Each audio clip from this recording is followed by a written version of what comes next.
Folks, I am not a prude. I'm really not, I promise you. But policing rap songs really isn't my thing. I listen to rap and hip hop, and I don't put a lot of stake into it.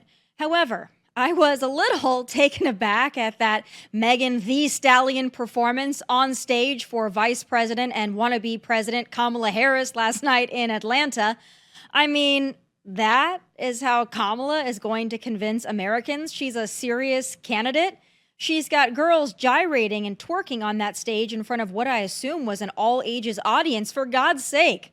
And the lyrics to the songs she performed, well, you go ahead and look them up because I can't recite most of them out loud for you. It was an interesting choice, for sure. Weird, even. But haven't you heard? That's their new word for Trump supporters, the party that supports men and women's sports, chest feeding, they them pronouns, and believes every milestone celebration will be made better with drag queens is really calling us weird. Anything to avoid the issues, I suppose. But I gotta hand it to Democrats because when they want to make fetch happen, they go all in. And weird is their latest fetch, and it's pretty ironic coming from the party and administration that gave us all of this and more. But if weird is their new talking point for the week, then whatever. It's really all a distraction. The Kamala campaign will go to great lengths to keep her from talking about policy because outside of abortion, I'm not sure she can articulate a single policy position. Here is Kamala tackling Bidenflation in 2021. Prices have gone up, and families and individuals are dealing with the realities of that bread costs more, that gas costs more. And we have to understand what that means. That's about the cost of living going up. That's about having to stress and stretch limited resources. That's about a source of stress for families that is not only economic, but is on a daily level, something that is a heavy weight to carry. So it is something that we take very seriously. Very seriously. That entire ramble was 4 minutes long, but in case you were wondering, I'm going to spoil it for you. She did not once explain how to address inflation. She went around and around and around in circles, and that's not a one-off either. That's how she answers any questions she's asked related to policy. The only policy positions we have on record from Kamala that are in any way direct are the wildly radical ones from 2019 and 2020, the ones her camp is desperate to run away from. So my message would be to stop letting her off easy. Stop letting her simply be a martyr for race and for gender. Ask her questions and then sit back and let her sink her own ship. Joining me now with her strategic take is Fox News contributor and author of Fear Itself, available now, my friend Tammy Bruce. Tammy, before we jump into all things Kamala, I have to start off with that performance from Megan Thee Stallion last night at the Atlanta rally. I mean, she drew a big crowd. I don't know if you got a chance to watch it live, but it was really something. Yeah, I didn't watch it live, but clearly, courtesy of the invention of the internet, we were all able to, unfortunately, to see it. Look, this is entertainment, right? It's bread and circuses. It keeps people from thinking, all right, why did I need to take public transportation to get here because I can't afford a car or gas? Or what am I going to feed my kid tomorrow night because we can't afford chicken or even steak? How am I going to pay the rent next month? Because that is like, have a great time. It's like a free concert. And that's her gift. Like, we've ruined your life economically, but my goodness, do I have a good song for you? And, Americans, wherever they live, whether it's in Georgia or California or Michigan or New York, we all feel this. It transcends partisanship. It is just like war transcends partisanship. We've got to be able to get answers. And the good news is that Trump talks about the issues. And as you've noted, Kamala Harris can't. That clip you played, what a word salad. My goodness. Clearly not someone who is involved in how to reverse the damage she has done. I mean, the answer to the question was about how to deal with inflation is don't do what Biden and Harris have done. That's the answer. But of course, they won't take responsibility. They can't describe the plan to get out of this catastrophe because this is what they've wanted in the process of remaking the United States. And remaking Kamala Harris, Tammy, I gotta be honest with you, I'm a little concerned. And I know we look at some of this, and it's easy to just pass Kamala off as an unserious person and an unserious candidate. And the Megan Thee Stallion performance that did that in some way. A lot of conservatives online clutching their pearls about the song and the twerking and all of that. And I thought it was an odd choice, but I'm a little worried because there have been others who, quite honestly, say the energy that she's going to have for this very short amount of time, but all the time she really needs, is going to be ecstatic energy that Joe Biden simply didn't have. So I'm wondering if you are as concerned as I am that this might work. Well, you know, their main issue is the lack of enthusiasm. There were stories prior to the switchover, and maybe still is an issue, that the lack of enthusiasm not only affects whether or not someone's willing to get up to go vote, they just don't vote. But there are some frightening stories coming out of various blue cities where the local Democratic operations can't find people to phone bank. They can't find people to go knock on the doors and to help the get out the vote effort. And so that is a catastrophe for them. A performance and a bread and circus event like we've been discussing, what that does do, and I'm sure they're doing it, because the left knows how to organize, is getting the names of everyone who went to that event, the names and the contact numbers, beyond fundraising, which with inflation and the economy might be difficult. They can do things locally to help get out the vote. So that may have been just a way to get the people in, to be able to get them on a card so that they can be helping with the get out the vote effort. The Democrats know how to do this. We've seen it. As you know, look, we hear about national polls that can give you a taste of what the mood of the country is, but every race is local.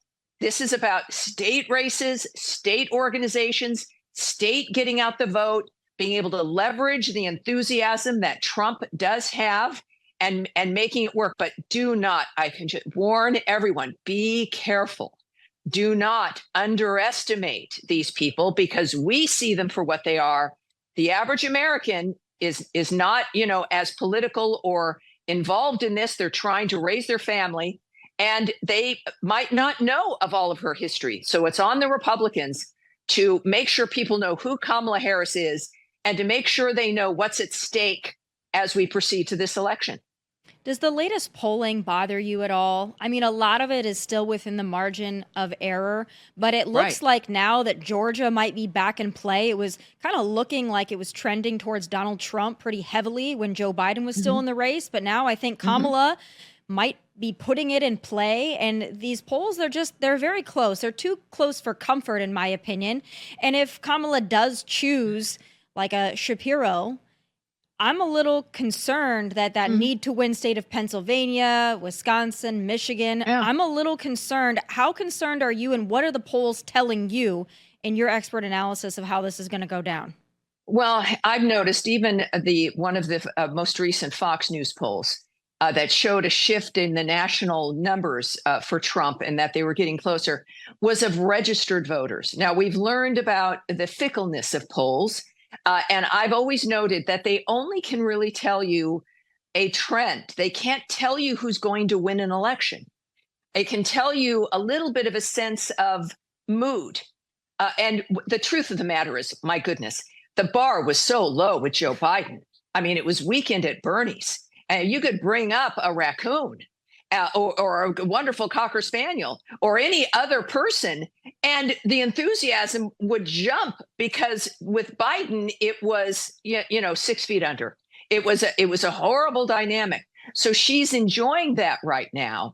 But, because she can't speak about the issues, she hasn't had a press conference since announcing this. I don't know if she ever would, because you see how badly she performs. She's not the one making any statements about Gaza or Hamas and the situation in Iran. It's statements made anonymously from the campaign or from aides. She's not saying anything. Now, that might be a wise decision, but Americans, the top issues are not, can I see a great performance at a major arena? The issues are the economy and immigration and crime and the future, right? It's all the things that the Biden-Harris administration have destroyed.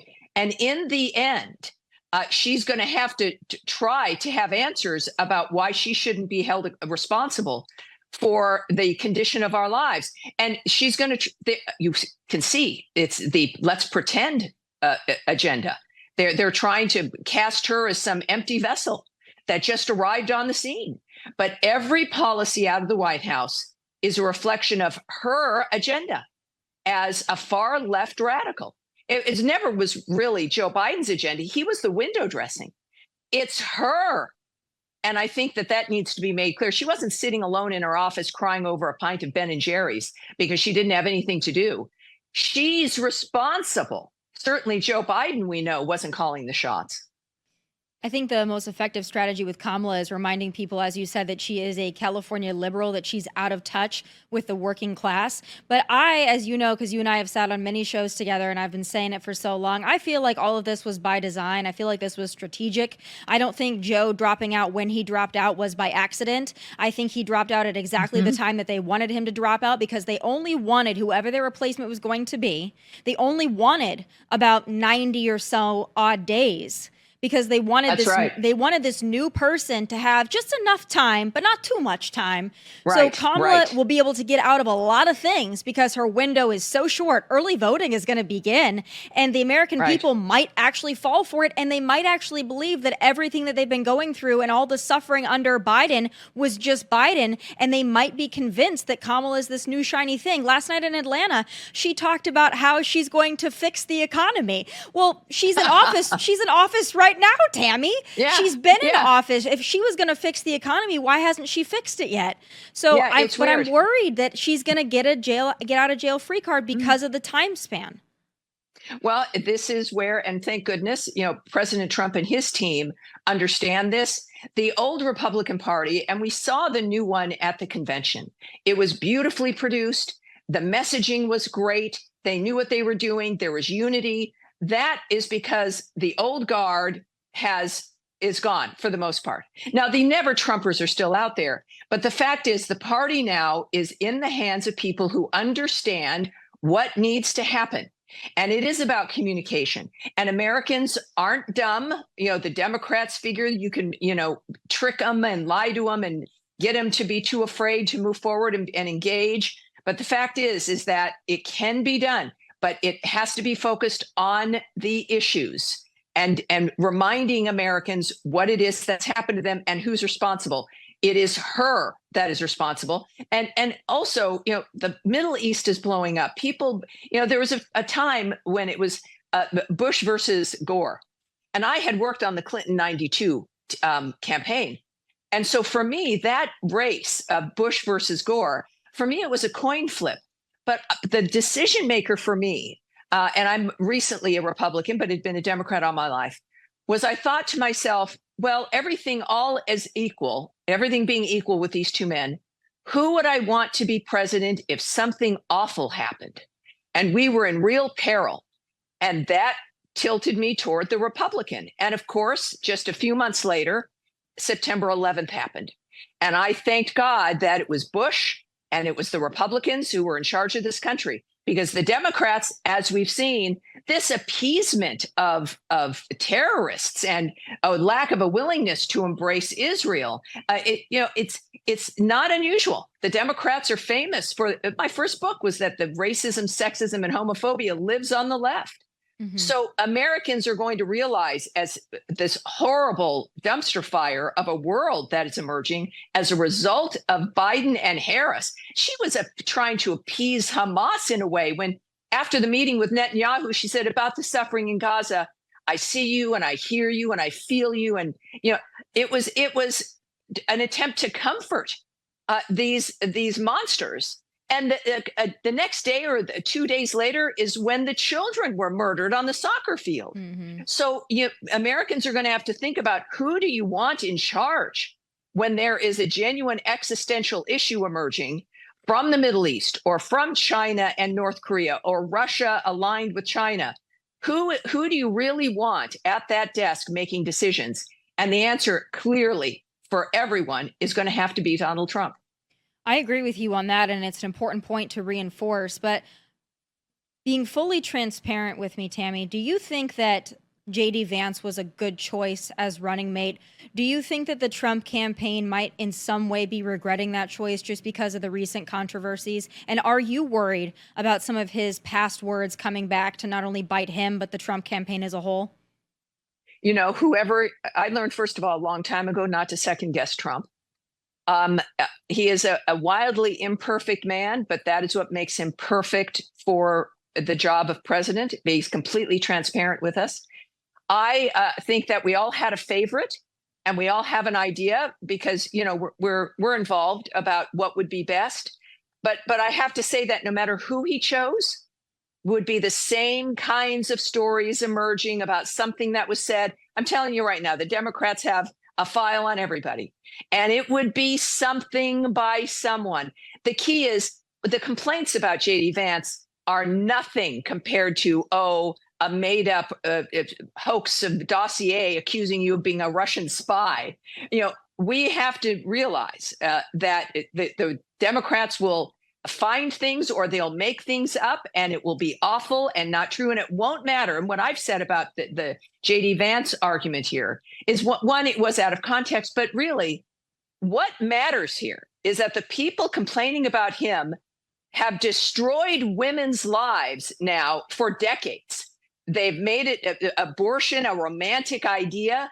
They've destroyed the economy for effectively forcing women who want to have a baby to have an abortion because you can't afford it. 70% of abortions happen because of the economic situation.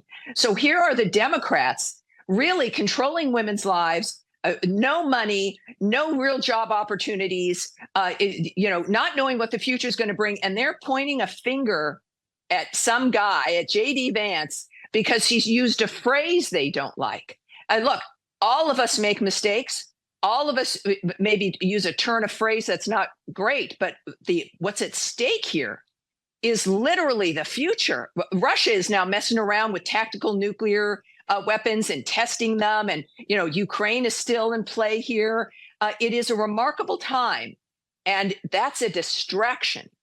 It's a distraction, and we've got, just like it all was with Donald Trump, distractions. They want it to be personal, because they don't want people talking about what really matters, which is the economy and what they've done to the border, and their rejection of our ally of Israel, the Jew hatred that is permeating the Democratic Party. They don't want you talking about that. They want you talking about a phrase JD Vance once used. I would say, let's not fall for that. We're voting for leaders who are going to get this country out of the gutter that the Democrats have put us into. I do worry, though, that there were women when it was between Biden and Trump. There were women that maybe have been kind of like yourself, a Democrat for a lot of their life, but then they started to take a good hard look at the issues, and they said, you know what? I don't really like Donald Trump's character maybe, but I really liked his policies, and they were better for me, and they were better for my life. They were better for my family members. And I think there were women that were really swaying over to the Trump side. But I worry that some of this talk is going to push those women who didn't want Joe Biden. They're excited that Kamala's a woman. Let's just be honest. There are some women that are just excited by that. Whether you and I agree with it doesn't really matter. There are women that will vote for a woman because she's a woman, and they'll be excited about Kamala. But I worry about some of these comments that stray away from the issues that JD Vance has made. I worry about some of those if it doesn't come with some kind of a clarification or an apology, which I don't think he's really given us that much of. I'm worried that some of those women are going to be like, hey, wait a second. Don't call me a childless cat lady. Don't call me sociopathic or psychotic or deranged because I don't have kids. I think it's going to turn off some women, and I feel like Trump really needs to do well with women in this election. Yeah, no, you're absolutely right. But if with everything going on in our world, and everyone knowing about inflation, and everyone knowing about the crime in our streets and that chaotic southern border, if that one thing switches them over, then something would have switched them over, because the Democrats would have made it up, or they would have found something from someone else. It's a difficult, I think the main advice I've given candidates when someone bothers to ask is, and Trump embodies this, be yourself. You've got to genuinely like what you're doing and the people you represent. And then, of course, if something is said that, everything you say is going to be twisted, you can't be on the defense in this regard. And I think that the answer really is just to constantly remind people about what really matters. And frankly, if you do have a tendency, I don't know if JD Vance has a tendency to do this, he's a young man, and that may be a factor here, is to learn from that and to not have it happen again. And then to have people with him that understand this category of voter and what the American people want to vote on and what matters to them. So this is the issue between, it's not necessarily even maturity. There's the experience that comes with age matters. You know what works, you know what doesn't. You've already made some mistakes. You've learned from them, hopefully. And that's one of the issues with younger men and even younger women, is that we aren't aware sometimes of what can happen. And Americans know that. And they know what has happened with spin and lies, and we're tired of it. And, even Vance could even come out and say something like that. And he's gone on television and said, look, this was out of context. And I think he might realize that the larger audience expects commentary that, might not be taken personally. But then you've got the Democrats calling everything that Vance and Trump do as weird, which means they're calling their voters weird, that Right. They're insulting everyone who can relate to Trump and Vance as oddities or having cooties. And they don't seem concerned about offending people. It's funny. But your concern is correct. I think that it is something that they're learning from. And I don't think it is about, it wouldn't matter who he chose. There would always be something.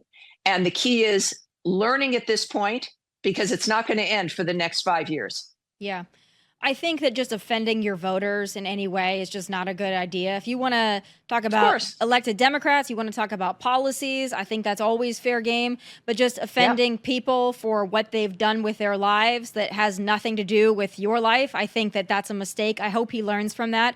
I would hate to see that be a vulnerability, and I hope that women will look beyond it and will look to the things that Donald Trump has done for them. Tammy, congratulations on your book, Fear Itself. Thank you. Obviously, a lot of praise for what you've done with the book, and it's really an instruction manual for folks. Those that get a chance to work with you know that you have great advice, but for those out there that want to understand the way that the left works, the way that they operate, the way that they use language, your book is a manual for that. So congratulations, and thank you so much for taking the time today. My pleasure. Thanks for having me, Tommy. Great stuff. Thank you, Tammy. All right, folks, that does it for the show today. Please be sure to tune in again live tomorrow at 1 p.m. Eastern. Also, please like and subscribe to the YouTube channel at Tomi Lahren is Fearless. From Nashville, God bless and take care. What's up, guys? Thank you for watching Tomi Lahren is Fearless. If you want more of my hottest takes, must-see conversations, and of course, my final thoughts, click here and make sure you subscribe here so you'll never miss a beat. I'll be here every weekday, and I hope you'll join me.